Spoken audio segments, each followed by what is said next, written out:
Hey folks, Johnny C here in New Jersey. This is my latest project. What the hell is it? Well, it was an ATS, automatic transfer switch, but basically I'm using this as a switch box to switch between two generators to one load source. Basically it's really not ready for prime time by any means, but nonetheless I did some preliminary wiring, much more to be done, just to test the switching capability of this thing. Real quick, let me just show you what we got here. This guy right here is the actuator out of a 70 amp ATS. This is a 100 amp ATS, so you can see the similarity right there. But obviously this has all the circuitry for an ATS. We don't need that. We're just switching, okay, between two generator sources. Okay. Over here we got our input for our main generator.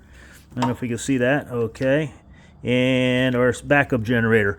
Right now I have power going into the main generator right from my MIG welder outlet back there.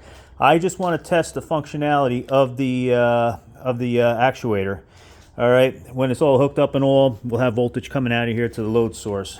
Just so I understand how the switching is done, we got some very rudimentary wiring right here from this guy right here through a capacitor, and let's see if I can get this thing to work. I'm using this switch right here. I'm wearing gloves and all that because I don't want to get electrocuted. This switch will be mounted on the panel, and all this wiring will be fixed up really well in the long run. Again, this is just a quick understanding of how this thing works. Okay, so I'm going to hit the switch. Okay, that would switch it from one side to the other. If I could get this stupid switch here, because I'm holding the cameras really hard. Here we go. Boom. Boom. Boom. All right, I think we got it.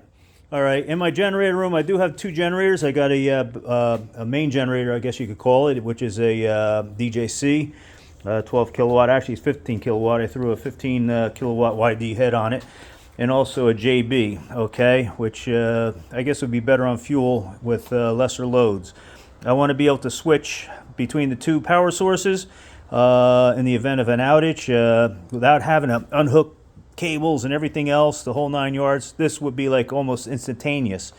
Hopefully it eliminates some interruptions, I guess, to like, you know, clocks, whatever.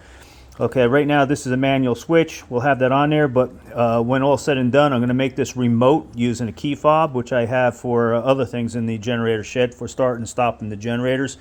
So basically, I would be able to control my power source between two generators to a load source, which is a house, using a key fob from my window 50, 60 feet away. All said and done, this thing will benefit me, and we got a long ways to go. Again, we're just experimenting.